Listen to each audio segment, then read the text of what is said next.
Hey guys, welcome to the show. I'm Rantoinette. We simply have a fire hose of news coming at you today, and I cannot keep track of it, but I'm going to do the best I can with what I've got. Anyway, before we get into the news day, if you wouldn't mind, please liking and subscribing. I'd really appreciate it. It helps me out in the algorithm, and I will sing your praises, and I will dance at your wedding. Maybe not quite sexy, but, it'll be fun. Anyway, so let's get into the first topic today. That is this. Jimmy Kimmel will be back on the air on Tuesday, Disney says. Now, look, let's recap a little bit about what's been going on. If you don't remember, it's only been a week ago, let's go over all of the stuff that is actually happening. The Wrap puts this: Nexstar, Tigna, $6.2 billion merger to file antitrust FCC paperwork by the end of September. Now, look, what this was all about ultimately was not about what Jimmy said. And I've got a clip of that and I'll show it to you in a minute, but it was about the money. It's always about the money. Anytime you have a question, I was like, why is this happening? Why are they doing this? The first answer that should pop into your head is the money. It's always about the money. So Nexstar wanted to buy Tigna. They have like 39 affiliates and they wanted to make it 80 affiliates. So essentially doubling the amount of affiliates that they have with this merger, thereby giving them like an 80% monopoly on this whole thing, as well as Sinclair Media, who already has quite the monopoly on local news broadcasting. So Nexstar is the group that wanted to get this merger to go through, and they were placating to Donald Trump. Donald Trump put pressure on the FCC chair, Brendan Carr, and then Brendan Carr went to Nexstar and was like, hey, Donald Trump is tired of getting made fun of by these late night talk show hosts. What can you do for me? And if you can't do something for me, then we might not let this merger go through. And this is like right before Jimmy gets fired or suspended or canceled, if you will. This was him on the Benny Johnson show. And that comes with it an obligation to operate in the public interest. And we can get into some ways that we've been trying to reinvigorate the public interest and some changes that we've seen. But frankly, when you see stuff like this, look, we can do this the easy way or the hard way. So there it is. We can do this the easy way or the hard way. The easy way is you cough up Kimmel's head on a platter for us, or the hard way, we don't let your merger go through. And just so you remind you, this is what Jimmy Kimmel said that fateful night that supposedly got him canceled. New lows over the weekend with the MAGA gang desperately trying to characterize this kid who murdered Charlie Kirk as anything other than one of them and doing everything they can to score political points from. Now, look, when you listen to that, the right wing is basically trying to classify what he just said there as the guy is MAGA. Now, first of all, freedom of speech. He could say whatever the hell he wants to. Even the ABC executives said that he really didn't say anything wrong. But freedom of speech means you get to say the things that you want to, as long as he's not saying those 7 deadly words on air. Then he can pretty much say anything he wants to. If you listen to what he said, he's not saying that this kid is MAGA. He's saying that everybody on the right is trying to make it seem like he's anybody but MAGA. So he wasn't saying anything untoward about Charlie Kirk, and he wasn't saying that the kid was a MAGA person. He was saying that the right wing is going out of their way to try to point the finger at anybody else but themselves. And we all saw how crazy the right wing had gotten. And it was just basically immediately coming out, this is war, and we're going after the left for it. Let's get to the monologue here. This is what he said. Murder. In between the finger pointing, there was grieving. On Friday, the White House flew the flags at half-staff, which got some criticism. But on a human level, you can see how hard the president is taking this. My condolences on the loss of your friend Charlie Kirk. May I ask, sir, personally, how are you holding up over the last day and a half, sir? I think very good. And by the way, right there, you see all the trucks? They've just started construction of the new ballroom for the White House, which is something they've been trying to get, as you know, for about 150 years. And it's going to be a beauty. Yes. He's at the 4th stage of grief, construction. Demolition, construction. This is not how an adult grieves the murder of someone he called a friend. This is how a 4-year-old mourns a goldfish, okay? Kimmel then doubled down, sharing that it wasn't the first time since Kirk's murder that Trump redirected a question about the Turning Point USA founder back to the White House ballroom. And it didn't just happen once. When I heard it, I was in the midst of, building a great, for 150 years, they've wanted a ballroom at the White House. Right? And the ballroom. They have to use tents on the lawn for You can't have them in tents. Comes over. If it rains, it's a white. The ladies are wearing high heels, so stepping in the with grass. Architects that would design. It's going to be incredible. It's gonna be beautiful. And they came in, Can't wait to hang a chandelier in there. Charlie Kirk is dead. I didn't know what they meant. I said, he was dead. Charlie Kirk was shot. And they thought he was dead because it was so horrific, And I said, dead. And then we installed the most beautiful chandelier. Sconces you wouldn't believe. There's something wrong with them. There really is. Anyway, so let's get to what ABC actually had to say. ABC said on Monday that Jimmy Kimmel Live would return to its airwaves on Tuesday, ending an impasse that began last week. Last Wednesday, we made the decision to suspend production on the show to avoid further inflaming a tense situation at an emotional moment for the country. Who is flaming this shit? There was nobody on the left flaming this shit. It was Donald Trump. It was the right wing. They were screaming to the top of their lungs. It's the left. It's Antifa. It's trans people. It's anybody but us, even though the kid came from a right-wing family and got guns at an early age. But sure, it is Jimmy Kimmel that's inflaming this. No, honey, Jimmy Kimmel was making fun of Donald Trump. And ultimately, that's what this is about. Donald Trump does not like to be made fun of. But let's get to the real reason why he is being reinstated. Disney faces $3.8 billion loss as boycott grows over Jimmy Kimmel's suspension. I told you, it's the money. It is the money. Everybody that saw this happen immediately was like, you know what? This is bullshit. There are more of us, by the way, than there are of them. Even though the fascists are in control right now, there are more of us than there are of them. And this is America voting with their money. And Disney takes a huge fucking hit in just a couple of days. They lost like 7% on their stock. Not to mention this, a lot of people seem to be canceling Disney after the Jimmy Kimmel decision came down the pipeline. And it made Disney go, holy shit. And this is the thing I keep going back to. We have a problem with monopoly. Somebody like Bob Iger at Disney, they have way too much power. Then the problem also is with too much power and too much monopoly, there's not a lot of other affiliates. Back in the day, man, we had like 50, 60 different news organizations, media companies out there. And I mean, you couldn't pressure all of them. You could only pressure one at a time. And the rest of them are like, hey, man, why are you pressuring me? I have to do what I can to compete with the other companies. But when you only have 5 companies left, because that's what we have now, and they're trying to whittle it down even further. I mean, I just talked about the merger with Nexstar and whatever the fuck the other name was, Tenet or whatever. When you have so few people in control of all of this, all of the media, everything that comes out, and Donald Trump puts pressure on one of them, then he can put pressure on the other 4. And that becomes an issue, a huge issue.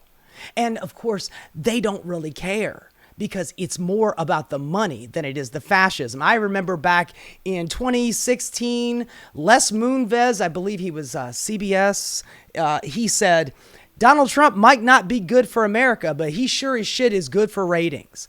That's the problem.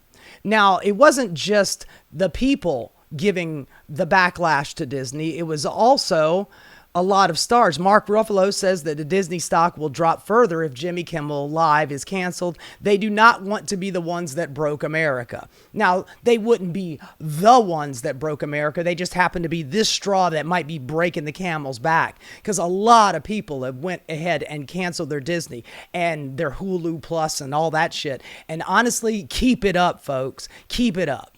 Ultimately, Mark Ruffalo, who, by the way, generally on the right side of things. I like him. And it wasn't just Mark. Disney stood up by 90s music big names over Jimmy Kimmel's suspension. Sarah McLachlan and Jules' surprise performance was a no-show as the duo dropped out from a premiere of Disney's Lilith Fair documentary in protest against the Jimmy Kimmel cancellation. ABC and its affiliates have faced criticism over the cancellation of late night. Anyway, Sarah McLachlan and Jewel protest against Jimmy's suspension. Over 400 artists, including Ben Affleck, Jennifer Aniston, Robert De Niro, Selena Gomez, Tom Hanks, Ben Stiller, and Meryl Streep have all signed a letter in response to ABC's suspension of the Jimmy Kimmel Show. This is a dark moment for freedom of speech in our nation. This is unconstitutional and un-American. The government is threatening private companies and individuals that the president disagrees with. We can't let this treat our freedom of speech go unanswered. And yet again, I will repeat myself. When you only have 5 companies that control 90% of the media that comes out there, you can put pressure on one of them and they can do a lot of damage. And that's ultimately what they've been trying to do. Zohran Mamdani to reschedule local ABC town hall after Jimmy Kimmel Show is reinstated. So even locally, Zohran is like, hey man, I don't like what you're doing. I'm not going to be doing the town hall on your show. I don't need you. And we don't. We absolutely do not need them. I swear to God, these guys, these huge executives, they are so fucking out of touch. It's mind-blowing to me. It's just amazing to me. Later on, Brendan Carr, the FCC chair, Trump's butt boy, he goes, and he's been going on all of these podcasts. You know, he went on the Benny Johnson one. Now he's on with Scott Jennings, who is on CNN. He's the right-wing guy on CNN. He's a fucking lunatic himself. But he goes on with Scott Jennings, and he threatens to go after The View. A lot of people think there are other shows on ABC that maybe run afoul of this more often than Jimmy Kimmel. I'm thinking specifically of The View. And President Trump himself has mentioned Jimmy Fallon and Seth Meyers at NBC. Just wondering, do you have comments on those shows, and are they... That's Brendan Carr laughing about that shit. I mean, he's just basically just painting a target on The View's back because, you know, he's a right-winger and they're all just suffering from bloodlust, looking to go after anybody on the ostensible left. Doing what Kimmel did Monday night, and is it even worse on those programs, in your opinion? Well, look, you can be unfunny. That's fine. And a lot of people are sort of saying that, well, people are punishing Kimmel because they don't like a joke that he told. But, you know, we don't need to rehash it here. But obviously what he said was not a joke.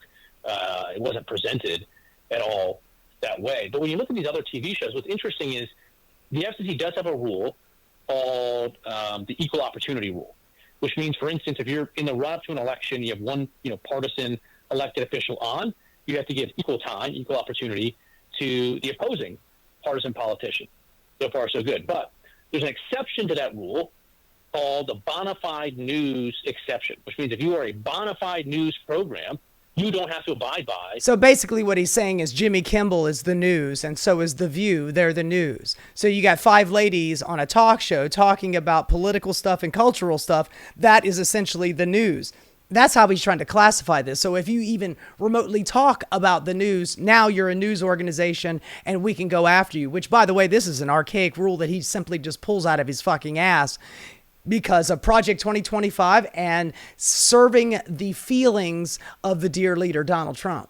The equal opportunity rule. And over the years, the FCC has developed a body of case law on that and has suggested that most of these late night shows, other than SNL, are bona fide news programs. And potentially, I would assume you could make the argument that The View is a bona fide news show, but I'm not so sure about that. So he just wants to, they just want to go after voices that don't agree with them, and it's meant to be chilling. Now, The View actually did have a response to it. Here's Whoopi. Y'all really think we weren't going to talk about Jimmy Kimmel? I mean, have you watched the show over the last 29 seasons? So no one silences us. And to all my friends in Italy who reached out, you have to know it's okay. We're still here. We're still broadcasting. And when the news broke last week about Jimmy Kimmel's suspension, we took a breath to see if Jimmy was going to say anything about it first. We did the same thing with Stephen Colbert. Then our show was on tape on Friday. But we are live here today, and we're getting into it now. Okay? Because to be clear, you cannot like a show. Now, I want to make sure I got this right. To be clear, you cannot like a show and it can go off the air. Someone can say something they shouldn't and get taken off the air, but the government cannot apply pressure to force someone to be silenced. Now, to her point here, when they canceled Stephen Colbert, they had a veneer, even though it was bullshit because they were going through a merger, they had a slight veneer to be able to say, hey, this is not about freedom of speech. This is not about cancellation. It was just that Stephen Colbert's ratings were not as good as they used to be, and that's why we're getting rid of them. Now, that is one way to go about it. And this is what she is saying, is that you can be taken off the air for saying something wrong. Like I said before, neither Stephen Colbert nor Jimmy Kimmel actually said anything wrong. And even if they did say something wrong, they still have fucking freedom of speech. I mean, there's so many layers of bullshit that you got to cut through. But you can be taken off the air by the organization that employs you, but the government can't do that. And with Donald Trump leaning on the FCC chair to push up against these corporations to get rid of Stephen Colbert, to get rid of Jimmy Kimmel, that is the government censoring speech. And you cannot do that. There's a reason why they call it the First Amendment, because it's the most important one. And you may be surprised to see who agrees with us at this table, because it blew us away. Take a look. Do you believe that Brendan Carr's comments were appropriate?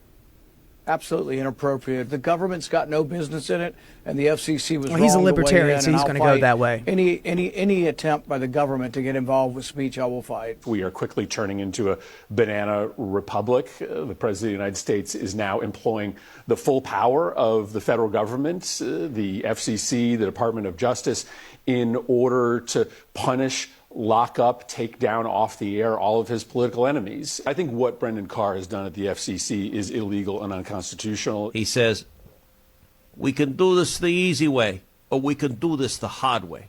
Yeah. And I got to say, that's right out of Goodfellas. That's right out of a mafioso coming into a bar going, nice bar you have here. It'd be a shame if something happened to it. I mean, a terrible impression aside, I'm really shocked that Ted Cruz actually said that. That's pretty shocking to me. But it is not just a right or left thing. This is an America thing. This is a First Amendment thing. This is a constitutional thing. And Donald Trump out there going, I don't like what you got to say about me. Brendan, go out there and get rid of him. I want him to bring his head on a platter, and I want to sit it right here next to my quarter pounder with cheese and my McFish. Now, here's the rub. Here's the wrinkle in all of this. Sinclair says that they will not air Jimmy Kimmel's return on his 38 ABC stations. Like I said, Sinclair Media has quite the monopoly on having a lot of stations across the country. Now, that's not all of them, but between them and let's just say that Nexstar doesn't air either, that means that about 25%, I believe is the number, 25% will not be airing Jimmy Kimmel's show. So that could be an issue, but I have a feeling that in those places where it will not air because they're saying that they're going to air, local news or something like that, I think that either people will just turn it off because they're not going to watch that or change the station. They'll just go watch something else. Or they will pitch a bitch to Sinclair Media. This is the problem. Monopoly and capital and fascism work hand and glove. That is the ultimate destination of the final form of capitalism, is that we don't need competition anymore. We have a monopoly and we're going to do what we want to do. And if the president tells us, hey, I need you to make some allowances for me, or else your merger won't go through, so we can take 5 media companies and make it 4. Then they're going to do it, because ultimately it's about the bottom dollar. It's not about anything else but the money. Now, look, all of this it's scary. It's frustrating. I know that you are probably just as infuriated about this whole thing as I am. The whole idea of America is about freedom, and they are doing everything they can to take it away because they want to turn this into a fascist state. But I want to leave you with some really wise words from a guy that I like a lot, Hassan Piker. I'm an anti-fascist, okay? Fuck this administration. This administration is a fascist one. I am an anti-fascist. What the fuck are we doing? What's next? Are they going to openly go, nope, we are a fascist government now? They're going to just say that? Is that what we're doing? Because anti-fascism is just fascism. Bro, don't say that right now. Oh, what the fuck? Get out of here, dude. Listen, you need to understand something, okay? These people are not strong. They're fucking weak. They fear you being united, okay? We have the numbers. There are Americans of good conscience everywhere, okay? And because they're so fearful that if the people stand united, that they'll never be defeated, that they try to pick apart. They try to divide the masses. They try to make an example out of people, okay? And when institutions don't actually respond in defense of the citizens, in a country like the United States of America especially, okay, if institutions don't respond, if people don't respond, if they actually obey in advance, then regardless of how weak they are, regardless of how fearful they are, they win. And it doesn't stop. When they get a victory, they do not stop. That just emboldens them to dig deeper. This is how it fucking works. They do not have enough confidence. They do not have the numbers. There is a lot of discontent against this administration. They do not have the numbers. They can't even get the fucking National Guard to be deployed everywhere. They can't do that. And even if they were to do that, there is no guarantee of success, because the National Guard is also comprised of your fucking neighbors, okay? There's no guarantee that those guys are going to be like, all right, well, we're loyal servants of fascism now. These are the actions of a weak administration.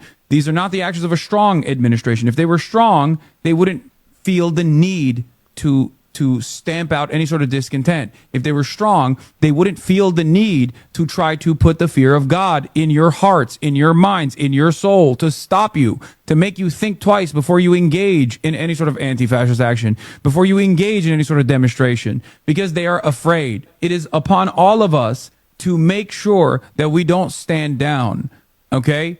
Today will be the easiest day for you to express your discontent. Tomorrow it will get harder.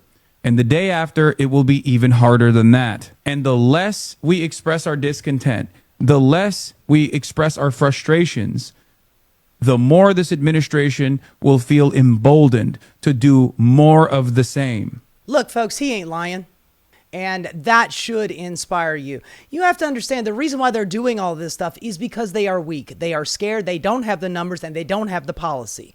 People do not like what Donald Trump is doing right now. They don't like it. He's got a 37% approval and he's only been in office for a little 9 months. 9 months. He's already at a 37% approval. People do not like the direction this country is going. And it's only going to get worse for him going further. So they don't have the popularity. So they are relying on being able to lock down people's speech. They're relying on people submitting. They're relying on corporations bending the knee like big, huge law firms did. And a lot of schools bent the knee. And a lot of these corporations that want these mergers to go through, they're bending the knee. And by the way, when Donald Trump is right now trying to classify Antifa as a terrorist organization, Antifa is just an idea. It's just people going, hey, the Proud Boys are coming to my town. Let's go protest them. And by the way, you're telling on yourself. We hate Antifa. Antifa is awful. Antifa is a terrorist organization. So you're saying you're against an anti-fascist movement. You're basically saying, hey, we're all about fascism over here. We're against the people who are against us. You're telling on yourself, man. It's not like we didn't already see it. It's right in front of our faces. They are doing fascistic shit right in front of us and pretending like it's not. It's like, here, eat up this pile of shit and pretend like it's apple pie. I'm sorry. It is not. This is direct fascist action. You know it, and I know it, and they know it. They know they're not popular. They know they suck. So the only way that they're going to be able to maintain power is to use whatever means necessary to crack down on your freedom, to take it away from you and me and all the rest of us, in hopes that we will submit. What you just saw there with all those people voting with their wallets, canceling their Disney, bitching and complaining, calling their representatives, going out to the protests, making a stink. They cannot do it to all of us, and you cannot give them an inch. They will take that mile every single time. You cannot capitulate to fascism because they want more. Anyway, thank you, Hassan, for saying what needed to be said. And honestly, thank you for all the people out there who did cancel their Disney subscriptions and made that stink. And thank you to all the people that go out to the protests, and make your voices heard. You're not submitting. That is how we will win. And these guys are losers, and they fucking know it. Hey guys, thanks so much for watching. If you enjoyed what you saw, please like and subscribe. Keep rocking.